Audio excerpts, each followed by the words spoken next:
Western Colorado can be rough for people who suffer from seasonal allergies. We have lots of trees, which means we have lots of pollen in the air, plus it's spring open burn season. As you can see, I took home one of those kits and I'm gonna see if I can put my own sewing skills to work and do my part. Now the sidewalk is packed outside of Shooters with folks ready to order off the menu. And across the street, Jalisco Grill is planning to do the same thing. Don't want to hear any whining because you can still support local wineries. James is the vice president of an organization that runs winecolorado.org, where you can find all kinds of information on Colorado wineries and what they're doing during this pandemic. And now switching to my favorite topic, which is food, we're giving you a sneak peek into our new web-exclusive series called The Dish. Call or order online, pull up for takeout, stop by the window, or have it delivered.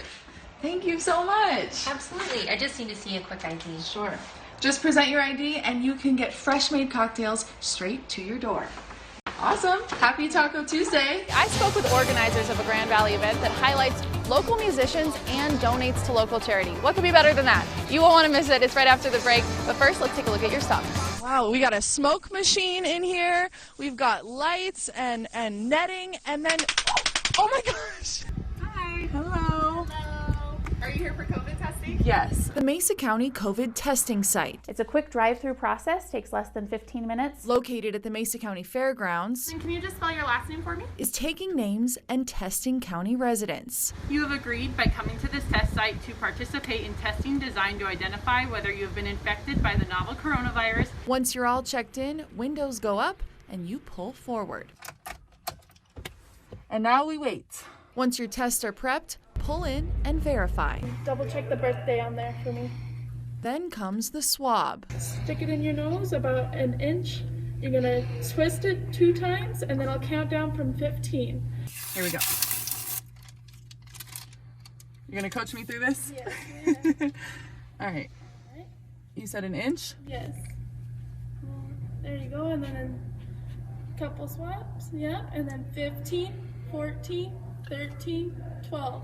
11, Ooh. 10. You swab both nostrils, place the swab into the vial, and wait. Those results usually come in about 48 to 72 hours. If anyone has concern about cost of COVID testing, they can certainly not worry about that. The test through our sampling site is free to anyone. The test isn't painful, just temporarily uncomfortable. That was, I mean, it was nice that you do it yourself, but the leaving it in that spot is definitely, Uncomfortable. ooh, it's a little, yeah, it makes your eyes water a lot. So, I mean, it's really just, you know, you feel it in your sinuses. I was served by Garfield County Sheriff Civil Deputies a cease and desist for dine-in services. Lauren Bobert, owner of Shooters Grill and Rifle, has been fighting county and public health officials. I got to work on Thursday morning and I looked around and I said, I was issued a cease and desist for dine-in service. So let's take it to the street, and now we are offering dine-out services. Lauren says the chief of police saw the new setup and instead of shutting it down, He said, I see you have a pretty wide sidewalk. Let's talk with the city of Rifle and see what we can do. Lauren says the city offered businesses the opportunity to put tables on city sidewalks. I have never been more proud to be a business owner in Rifle, Colorado. The city officials in Rifle had a plan together in less than an hour. Now the sidewalk is packed outside of Shooters with folks ready to order off the menu. And across the street, Jalisco Grill is planning to do the same thing. They said we can use the sidewalk to set up tables, 6 feet apart. Armando Vidrio is the owner of Jalisco Grill. We're cleaning right now, sanitizing to set up tables. So far, Armando says he can set up 10 tables, but he's aiming for more. I think about 20 from the corners. And they support their neighbors. Because we are the same industry, We support them, but we want to do everything right. And many locals are showing their support. I think it's great. I mean, you can tell that they're taking precautions and they want to keep everybody safe and they want to keep everybody healthy. And Lauren is grateful. These are the most loyal, patriotic, and supportive customers we have ever encountered during our 7 years of business. I'm so grateful for everyone who has come out. And for future customers, we do margaritas, we serve Mexican cuisine, so come back and try us. We are Jalisco Grill. When I first started with them, I was just like a juvenile delinquent, you know. Stephen Shear is a plumbing apprentice and a former client of the house. Moved out when I was 15 because of my living situation and started with the house and was off and on with them until I was 18. A program which helps troubled youth Get that supervision that they need to become productive members of society. The house exists to try to get homeless youth off the street and into permanent stable housing. So we encourage youth to set their own goals and then have case managers and youth advocates who help them work on their goals. Sarah Fuller, a longtime employee with the program, says it offers assistance with anything from personal hygiene to cooking.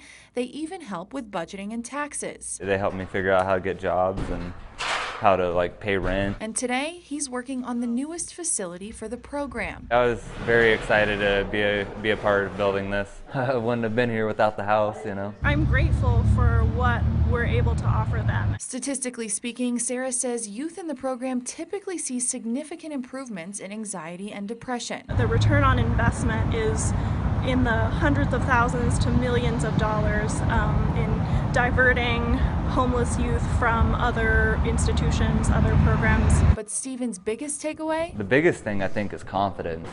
You know, they start saying to you, okay, you've had like a traumatic past or something, you know.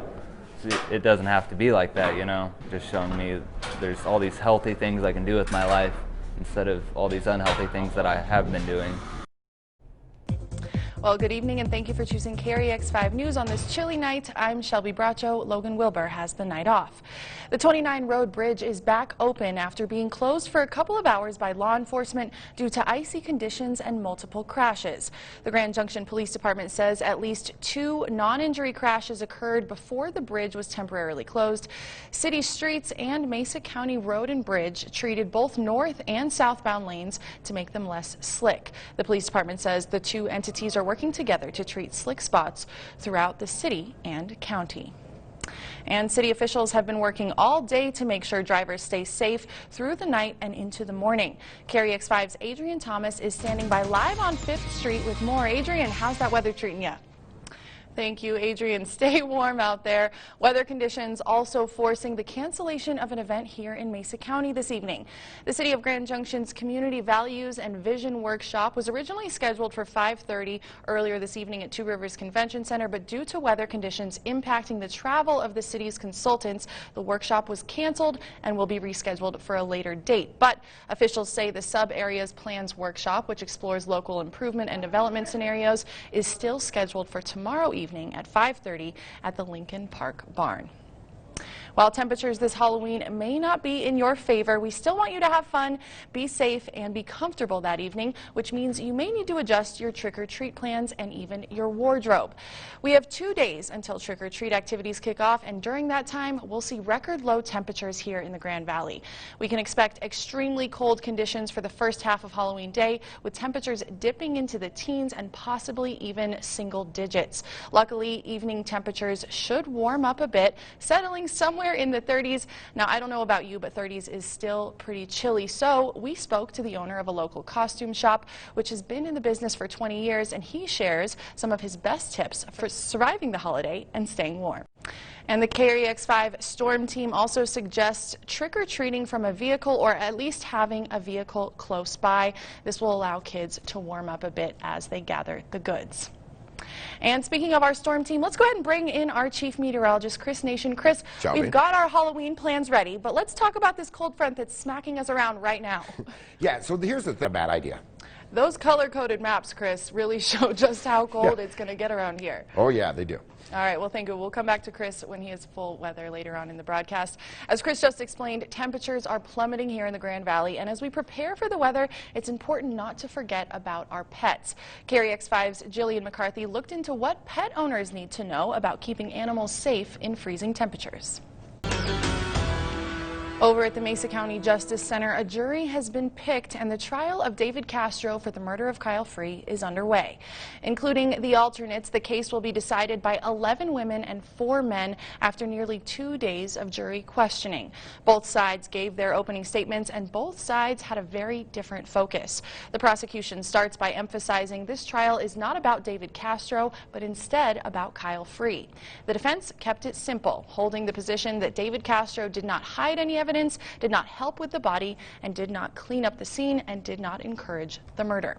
The first witness called by the prosecution was Kyle Free's brother, who initially reported Kyle missing. He provided brief testimony, mostly going through his initial search for his brother, including going to Rebecca Walker's house to look for Kyle. Next up was the investigator on this case, detailing his interviews with Rebecca Walker, including the map she drew to show where they could find blood evidence in her garage. Walker gave over a cell phone to investigators that had photos showing an outline of Kyle Free's body made with arts and crafts beads, as well as a makeshift absorption technique using sandwich bread to clean up chemicals when she tried to cover up the murder. And in other courtroom news, 2 men suspected of being a part of a large-scale drug trafficking ring in Mesa County were set to enter their pleas today. One case giving the judge frustration and the second reaching an agreement after 7 months. Like many of the cases in this drug bust, Armando Bandomo's defense asked for more time, even proposing a 2020 return date.